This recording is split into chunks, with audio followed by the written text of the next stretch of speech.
paz do Senhor, professores da classe de adultos, sejam bem-vindos a mais um podcast EBD em Síntese, Momento Pedagógico. A paz do Senhor, irmã Débora, Senhor Manu, tudo bem? tudo bem, graças a Deus. Estamos mais um dia aqui com vocês para mais uma dica pedagógica da classe de adultos, né? Esperamos que as dicas anteriores tenham contribuído para o seu planejamento, para a sua aula.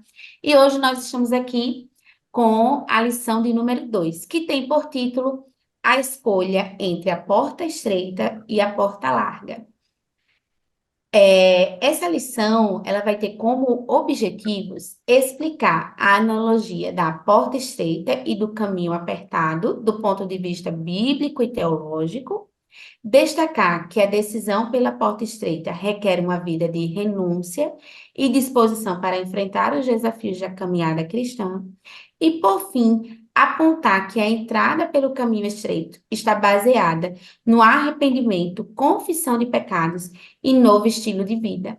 Gente, que lição grandiosa, né? E como é importante essa lição, essa temática. Às vezes a gente, o título, né, inicialmente, para mim, pelo menos, relembrou muito a minha época no departamento infantil, em que se falava, né, muito mais sobre essa porta estreita, essa porta larga, e a gente sempre estava ali desenhando, né? Então, inclusive, fica já como dica, você pode receber, inclusive, os seus alunos nesse dia na classe, certo? Com uma porta, o desenho de uma porta larga e um desenho de uma porta estreita, certo? Então, fica aí já a dica para esse momento, até para trazer isso à memória, né? É interessante, né, professora Débora, como a imagem, ela tem uma representação bastante significativa para todos nós, né? Desde criança até adultos. A gente consegue gravar muito mais e quando a gente escuta a palavra, né, fazer essa relação da imagem com a palavra. Então, você pode já estar recebendo aí os seus alunos, já para deixar a dica para aqueles que não estudaram, não leram a lição, tá? Então, esse aí é o nosso início. E com base nesses objetivos, né, a gente vai trazer agora algumas dicas para você estar, algumas dicas, algumas dinâmicas para você estar aplicando aí na sua aula, né? Irmã Débora, qual é a dica que a irmã trouxe para a gente nesta lição? Vamos lá, trouxe primeiro uma dinâmica, e essa dinâmica eu aconselho a fazer antes de passar qualquer assunto ainda da lição, bem no início mesmo. Eu trouxe aqui dois potes, um tem a boca mais estreita e esse tem a boca mais larga, né? Tem algumas baganinhas aqui, eu coloquei umas balinhas, mas aí o professor fica a critério de colocar um chocolate ou balinha mesmo, enfim, algo do seu acesso aí, mais fácil. E deixaria isso aqui numa mesa, se possível, na frente, né, para que os alunos tenham essa visão desses dois potes. E chamariam eles individualmente e dizer o seguinte para eles, né? Que eles podem vir aqui diante desses potes e escolher uma balinha ou, se for chocolate, para retirar de qualquer um dos potes. Que ele fique à vontade, que essa dinâmica se chama recompensa. Então, eles fiquem à vontade para escolher. Geralmente, na maioria dos casos, as pessoas vão direto nesse aqui, né? Que tem a boca maior, então a mão entra com mais facilidade. Esse aqui, por exemplo, a minha mão já fica presa. E não pode levantar o pote, não pode mover, o pote tem que ficar em cima da mesa e a pessoa só pode colocar a mão mesmo, não pode mover o pote. É para dificultar. Então, as pessoas, na maioria das vezes, vão aqui. Pode ser que tenha algum espertinho, um espertinho na sala e diga, não, vou tentar no mais difícil. E até consiga, se seu pote for menor, por exemplo, ainda consiga alcançar, mas com mais dificuldade. E depois que aplicar essa dinâmica, pergunta aos alunos por que eles fizeram essa escolha. Por que vocês escolheram pegar aqui nesse ou nesse aqui? Ouvindo as respostas, você vai trabalhar uma reflexão com eles diante da facilidade que é quando o caminho realmente é mais espaçoso, quando o caminho é largo. É mais fácil, é mais cômodo, é melhor. Geralmente a gente vai ouvir isso, né? Já no estreito é mais difícil, entre outras coisas, né? Realmente a gente precisava usar de algum outro artifício para tentar conseguir. Enfim, tinha que ter outras estratégias. E aí fiquem à vontade para ter uma discussão nesse momento saudável, né? Para trazer outras reflexões sobre essa dinâmica também. E ouvir, que é sempre bom a gente ouvir o que o aluno tem a dizer, né? Ah, não, é mais fácil, realmente. Mas aí depois você pode fazer a pergunta, trazendo a analogia da porta e dizendo assim: por que vocês acham que Jesus usou essa analogia da porta, como o caminho estreito, por exemplo? A porta estreita para o caminho que é mais difícil.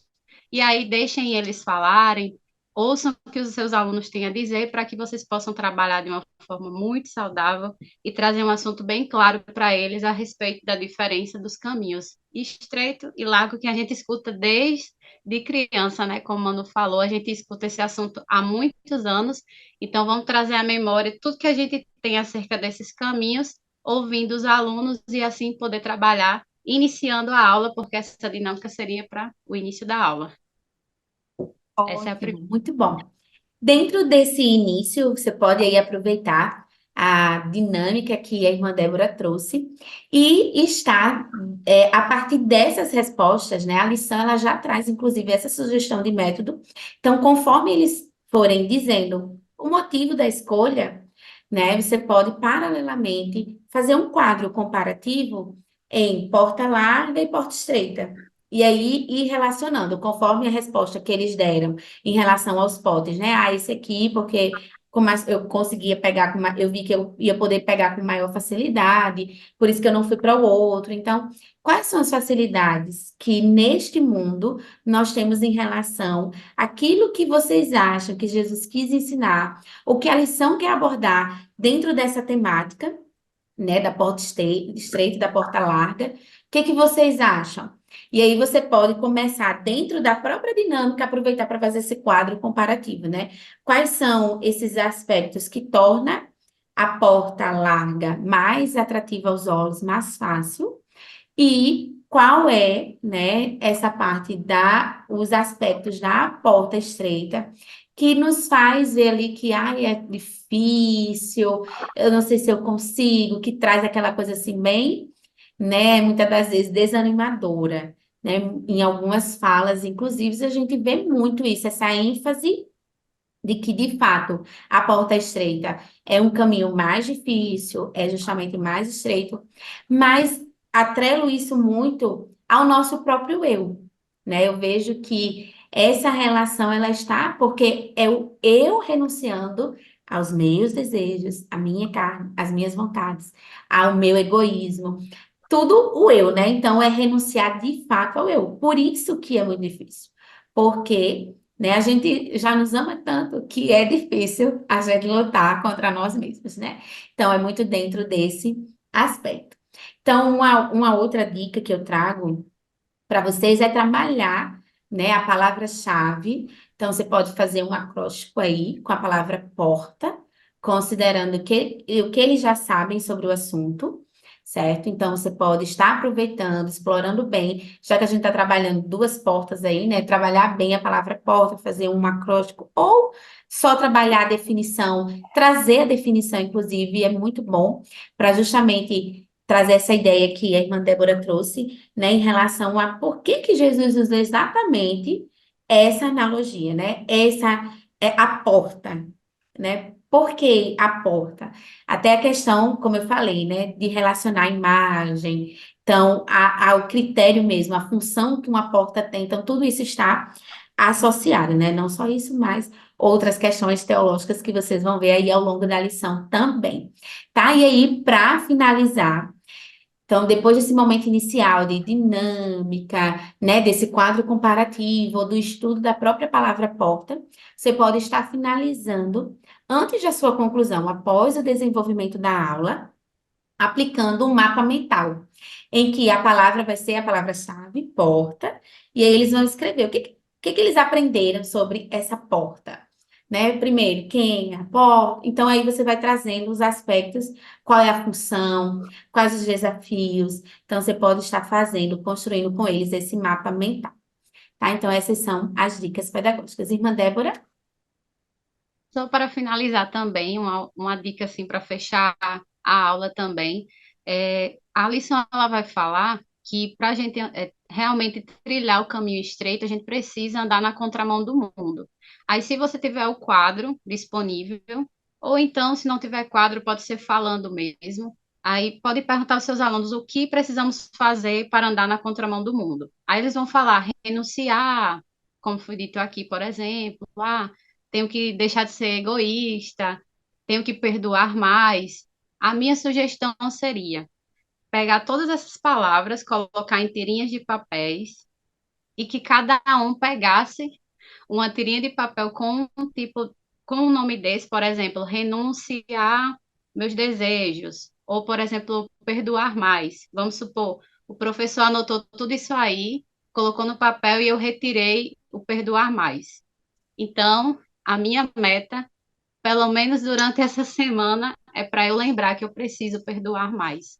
Certo que a gente precisa fazer tudo, mas isso aqui é só uma dinâmica para quem sabe a gente se desafiar a de fato andar na contramão do mundo e poder praticar isso aí, colocar em prática o que a Bíblia nos pede, o que a Bíblia nos orienta como verdade, né? Então, os alunos podem praticar tudo que for falado, por exemplo, ou pode retirar um papel para facilitar a dinâmica entre o pessoal. Só para concluir e lembrar, enfatizar que o caminho estreito requer, de fato, renúncias e que a gente precisa estar na contramão do mundo e que a gente liga tudo isso aí à santidade e é uma temática maravilhosa para encerrar a aula desse dia. Com certeza, é um grande desafio, né? Porque eu posso ter dito uma palavra, Isso. e eu ser desafiada em algo que de fato, né, eu tenho ali um pouco de dificuldade. E aí faz até lembrar, né, do que a verdade prática desta lição ela nos traz, falando sobre justamente a porta estreita ela ser a única opção. Então, a opção do crente, né, do cristão, não é não perdoar, pelo contrário, a única opção dele é, como cristão, perdoar, amar, né? Então, é bem reflexível, ainda mais esse desafio que a irmã Débora traz, é fantástico e desafiador, viu? Confesso, porque dependendo da palavra que a gente tire, né? E nós sabemos que somos provados, né, naquilo que temos uma certa dificuldade em executar. Então, que você possa estar aí aplicando bem essas dicas pedagógicas, né? Que a gente tenha colaborado um pouco aí, pelo menos, com o seu planejamento, com a sua aula, na sua igreja. Deixe nos comentários desse vídeo como tem sido ou como foi essa aula, as dicas, o que você usou, o que deu certo, ou se você usou outra sugestão, também coloque aí, né, para alcançar outros irmãos também. E desde já agradecemos a direção do DENEC pela confiança, pela oportunidade de estarmos aqui. Irmã Débora, suas considerações? Agradeço mais uma vez por participar. Muito bom compartilhar um pouquinho aqui das nossas ideias e passar um pouquinho de criatividade, né? Mais para estimular a mente do professor, para mostrar que você pode, que você é capaz de fazer sua aula ficar bem diferente, bem dinâmica e trazer algo muito bacana para o pessoal. Então, isso é muito bom e eu agradeço de verdade. Bem, então, professor, que você continue sendo instrumento nas mãos do Senhor para ensinar e alcançar muitas vidas. Que Deus continue abençoando sua aula. Fiquem todos na paz do Senhor. Uma Senhor, excelente aula. Paz do Senhor.